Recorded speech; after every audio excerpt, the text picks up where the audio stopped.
do here, Strutty? How does Paul approach this scenario? Paul, I feel for you, man. My grass is at Augusta level, just so you know. Like, I take a lot of pride in it. So, and actually, this is something I've shared. I don't think I've shared it before publicly, just like I stealing the balls out of people's bags. But I actually, the boulevards in my neighborhood, if they aren't cut by someone, I'll just take my lawnmower down. I just go cut it. I'll whippersnip. I've gone 2 blocks down the road because I don't want to drive through and have to look at high grass and weeds. And I can't stand when people don't whippersnip around their man trees. of the people. So I just go and do it. Wow. Without asking. I'll just go and do it. I'll take an hour of my day and go cut it. So the neighbor situation, my suggestion is talk to him, say, hey, man, listen, how would you feel if I cut it for you? I'll cut it for you. Provide me with a nice bottle of tequila, some beer, and do it. Like, just make it happen. Like, my neighbor and I share a common front lawn, and I talked to him and I cut it because it looks like a golf course. It's so beautiful. Then at the end of the summer, he just gives me a bottle of good tequila, and I'm happy. I love doing it. You got the shirt off. You're getting this free suntan. Obviously, his wife loves seeing me out there too. So it's a win-win for everybody. So talk to him and then cut it. Yeah. I like that his wife's like, get him the good tequila. He had a great summer out there. Yeah, I don't know about offering up the services on a breaking the ice scenario, right? Like, because it seems like this Paul doesn't even know who his neighbors are, right? Like, doesn't know them. So you're going over there with the introduction, hey, how are you? Right into lawn gate. I don't think you can do it the first chat, right? I think you got to kind of ease into it a little bit. So go do the meet and greet. How's everything going? You settled in. Maybe there's some sort of an explanation. Feel it out a little bit. But ultimately, I am of the belief that there's nothing you can do. It's their property. Like, ultimately, it's their property, and it's unfortunate. But what are you going to do? I have an idea. Demand that they cut their lawn? What are you going to do? I have a 2-part idea. What if in the middle of the night, you go and post like a little note on their door that says, cut your grass or else? That's so passive-aggressive and unnecessary. What is that going to accomplish? Yeah, it's like when you walk by the car that's dirty and someone writes, wash me. It's the same thing. Yeah. Or you mail them a note that says, and just don't address it to anyone.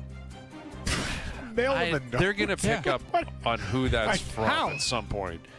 Because please cut your grass. Is going to take time out of their day for someone that's not your neighbor, not on your street, to send that type of message. Yeah, and they'll come knock on your door, and around the corner. You just say, I don't know what you're talking about. Little post-it. Yeah. You got to cut your lawn. I don't know. It is like, that's the crazy thing about neighborhoods is that you just in my neighborhood there's like my neighbor across the street has like literally Augusta level lawn, and I am nowhere close to that. We keep ours in check. We do the whole weed thing. We invest in it. It's not great, but it's not awful. But there's some where you turn a corner, you're like, this thing has not been touched in years. Like, it's a complete disaster, this person's lawn. But that's the way it goes, man. It's the way it goes. You've been assigned that neighborhood. You chose that neighborhood. If you don't like it, move. Sorry, Paul. If you don't like it, you might have to get out of town. You could call the bylaw enforcement, right? And they'll come by and they'll tell the people, right? You can't do that on a lawn, can you? What's the ruling? Oh, yeah, you can. Yeah, I think you have to keep it within a certain level. Yeah, at least out here in Edmonton, we maybe have higher standards. But I have a rental property, and I got a call on it because someone told me they were cutting the lawn. I'd hired someone. They didn't. And I hadn't gone by in a while. And I get a letter like, what's going on here? So I go out there, and it's like I had to get a lot going on to get that trimmed down again, and not to get that. I think it's like it's like $100 fine. You got to be careful. Wow, big bucks. I was not aware of that. Yeah. The city.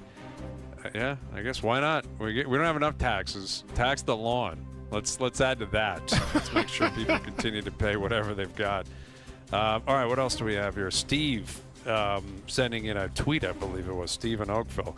Dear AZB, I just picked up golf, and my friends have been letting me tag along. They've played for much longer than I have, and quite frankly, they're much better players. I'm still learning the game, but I feel bad because I can feel that I'm starting to slow them down.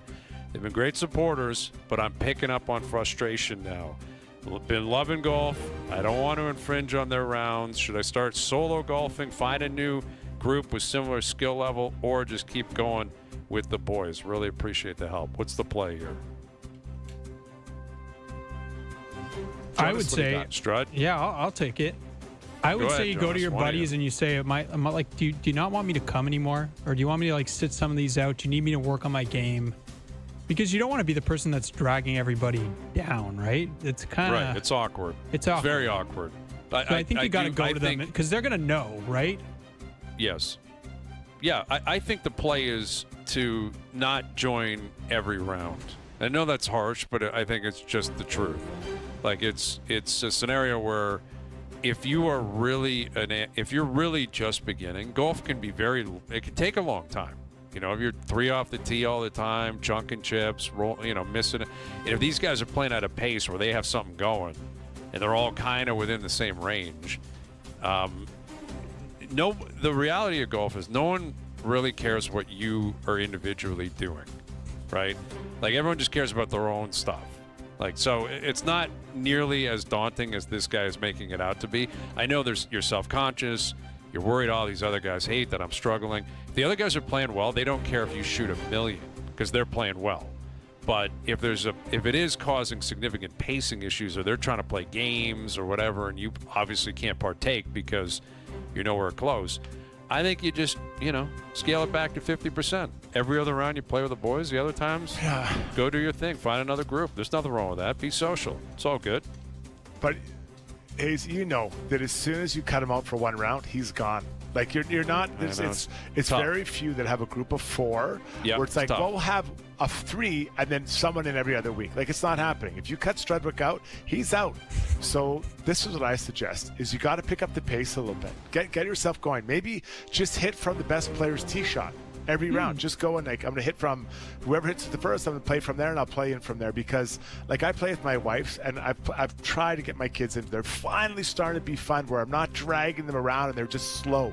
Now they're playing fine, but my wife, I love her, but man, she's a slow golfer, and it's hard. You're like, oh, please, just pick the ball up. Like, and I'll throw it, I'll kick it out there, like, just to keep the pace. Because, like you said, I don't care how well you play. I just want to keep my own rhythm. Right? I don't want to be dragged down by your slow play. So that's right. A, once you're out of the group, you're out of the group. B, hit from the longest driver's tee shot, and now it'll shorten your game and less stress until you feel good about your drive. That's a great point. Like, no one cares. Like, if you're on the same skill set, nobody cares what you shoot that day because you're still going to be keeping pace and hit it. What does throw people off is when they're sitting there waiting all the time. And it's like, man, I'm never going to be up because this guy's on. He's laying 7 and he's still 100 yards behind me.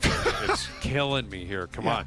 And that is the truth with kids. Like, I will do that with my oldest where she wants to play, which I encourage. But I'm also like, why don't you just 100% come up where I am? We'll start there. No, I want to. It's like, okay, go ahead. And then you got to bite your lip and you're like, yeah, no, go. Yeah, you can tee it up from there. Yep, tee it up. Go ahead, tee it up again. And you're like, oh, my God, I just want to get up here and play like so badly. So that is a good point. Keep the pace up more than anything. No one cares the shots you're taking or how it looks or what the scorecard is. Just keep up. That's valid. And maybe buy the beers. Possibly mix in some beers. That helps. But that's a bribe, hurts. though. Right, it's a that's bribe. fine. You're still playing slow. If you're still playing, like if you're hitting 5 to my 1, there's not enough beer on the course to make me keep that up. It's not going to compensate for the amount of time that's throwing you off your rhythm and off your game. Yeah. All right, there's a couple of examples. Dear Hazy B, I love it. There's so many different people still writing in. We love doing this bit. We'll continue it, as we go throughout the summer. But, we were talking. We started the show talking about Lloyd Howell Jr., who resigned last night as the executive director of the NFLPA and all the different things he's been up to, including 2 visits to a strip club, a $738 car ride from the airport to the Peeler joint in Florida, which that doesn't add up. Like, that screams, I need cash, overcharge me, pay me, and then you give me cash out of your pocket. Like, that's kind of what that would scream to me. There's no car service on earth that should cost over $700 for one stop. Unless he was waiting outside the whole time, right? That is possible, and I do think that could have been what was happening because he got dropped off at 10:23 and then got back to his hotel at 6 a.m. You're right. Maybe the meter was just running for like 8 hours. And it's like, this is what it is, Lloyd. And he's like, yeah, put it on the card. Put it on the card. Tom Brady will be paying for that one. That's coming out of Brady's contract or whoever it is back in the day for the NFL and the NFLPA. But, man, what a story that was. That's a Dear Hazy B. Dear Hazy B, I have been very liberal with the usage of the credit card from the Players Union. They are investigating. They are investigating. How do I get out of this? Well, you resign, and then I guess try to explain any possible reasoning.